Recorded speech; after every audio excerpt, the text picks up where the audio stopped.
Assalamualaikum warahmatullahi wabarakatuh. Bismillah, alhamdulillah, wassalatu wassalamu ala rasulillah wa ala alihi wa sahbihi wa man walah. Akhir-akhir ini kita lihat di media sosial sedang ramai persoalan tentang Habib. Baik itu terkait nasabnya yang diragukan ataupun kelakuannya yang di luar nalar. Ada Habib provokator, ada Habib tukang cabul, ada Habib Syiah, ada Habib merokok, ada Habib tukang joget, dan masih banyak yang lainnya. Tapi tahukah kalian kalau sebenarnya ada Ustadz Salafi yang belasan tahun lalu sudah memperingatkan tentang akidah dan perbuatan yang menyimpang dari oknum Habib yang mengaku keturunan Nabi. Namun seperti yang kita tahu saat itu banyak orang yang masih belum sadar dan Ustadz yang menyampaikan kebenaran ini pun dituduh sesat dan dicap sebagai Wahabi. Padahal Ustadz ini dakwahnya sangat jelas, mengikuti Al-Quran dan As-Sunnah dengan pemahaman para sahabat. Ustadz ini adalah Ustadz Yazid bin Abdul Qadir Jawas. Berikut video yang mungkin direkam belasan tahun yang lalu. Bolehkah kita percaya kepada Habib-Habib yang ada sekarang ini boleh turun Rasul? Ya jangan percaya, bohong. Jangan percaya. Sekarang umpamanya dia mengatakan turun Nabi, apa bedanya? Apa kelebihannya? Kalau dia mengatakan turun Nabi, turun Rasul, konsekuensinya wajib dia mengikuti Rasulullah. Kenyataan yang ada tidak. Dia nggak mengikuti Rasulullah SAW. Melakukan perbuatan syirik, ziarah ke kubur wali-wali dan minta di sana atau kuburan Habib. Kemudian juga mengadakan bid'ah dan yang lainnya. Kemudian juga orang diajak untuk kultus kepada dia bahwa dia paling mulia, bahwa dia ahli surga, pasti surga. Dari mana? Tidak ada yang tahu seorang itu ahli surga. Hatta dia melakukan amal soleh yang terbaik di muka bumi ini, nggak bisa kita jamin masuk surga. Nggak boleh. Sama juga orang muslim yang berbuat dosa dan maksiat, nggak boleh kita katakan di muslim ini pasti neraka. Nggak boleh. Karena hanya Allah yang tahu. Menentukan surga dan neraka hak Allah, bukan hak kita. Tapi kalau Habib ini mengatakan, saya ini tempatnya di surga, ngomong pada orang awam. Maka dipanggilnya pun beda dengan yang lain. Ima dipanggil Habib atau Sayyid.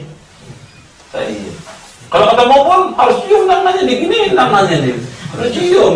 Kalau nggak dicium kamu kualat nanti. Ini nggak boleh lah misalnya gitu. Harus cium. Dan ini diperbutkan oleh masyarakat. Ini penipuan dalam Islam, nggak boleh. Jadi ketika dia mengatakan demikian, konsekuensinya dia wajib ittiba Rasulullah. Kita mau ikut dia, kalau dia ittiba. Kenyataan enggak ittiba. Tidak mengajarkan tauhid kepada Allah. Bahkan orang diajarkan untuk tawasul kepada dia. Minta kepada Allah melalui dia, minta selamat melalui dia, minta obat melalui dia, semuanya. Sampai air putih pun minta kepada dia. Kalau mau selamat nih air putih saya bacain. Mantap. Diludahin dulu air putihnya. Islam nggak mengajarkan seperti itu.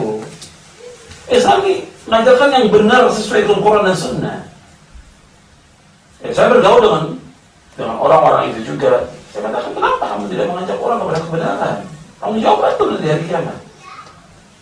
Orang sesat di jalan dia, nggak tahu orang kebenaran. Antum mengikuti Habib puluhan tahun, apa yang antum tahu? Apa? Nggak tahu kebenaran, nggak tahu Quran, nggak tahu tafsir, nggak tahu tauhid, nggak tahu manhaj, nggak tahu akidah yang benar, nggak tahu. Yang ada semua bid'ah, khaul, semua yang ada. Seperti yang diajarkan. Ini saya sampaikan seperti ini karena kita lihat kenyataan yang ada seperti itu. Dan terlalu berlebihan juga masyarakat mengagungkan mereka. Saatnya pun mereka betul-betul orang Nabi, dia buktikan dengan melakukan amal-amal saleh dan ketaatan kepada Allah. Nggak ada bedanya. Dengan siapapun juga. Belum Nabi sendiri pun melakukan amal-amal saleh.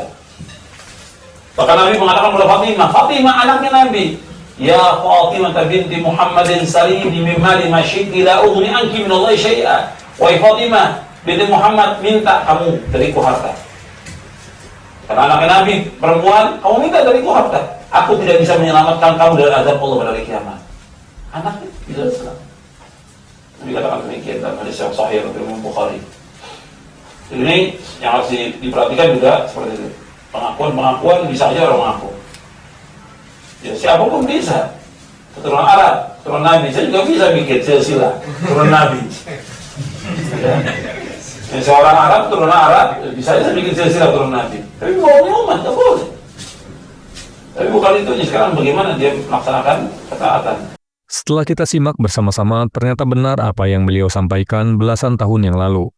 Bahwasanya banyak dari oknum yang mengaku Habib tidak mengikuti ajaran Nabi. Bahkan kebanyakan mereka melakukan amalan yang tidak diajarkan oleh Nabi. seperti menghias makam sehingga makam itu dikeramatkan dan disembah. Padahal Nabi menyuruh untuk meratakan kuburan.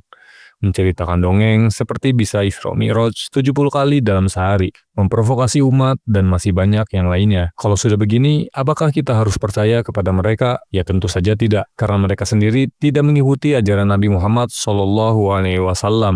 Jadi, poin yang penting kita pahami adalah nasab tidaklah identik dengan kemuliaan seseorang di sisi Allah. Hanya ketakwaanlah yang mampu meningkatkan derajat seseorang di sisi Allah. Allah Subhanahu wa Ta'ala berfirman, "Sesungguhnya orang yang paling mulia di antara kamu di sisi Allah adalah orang yang paling bertakwa di antara kamu." Surat Al-Hujurat ayat 13.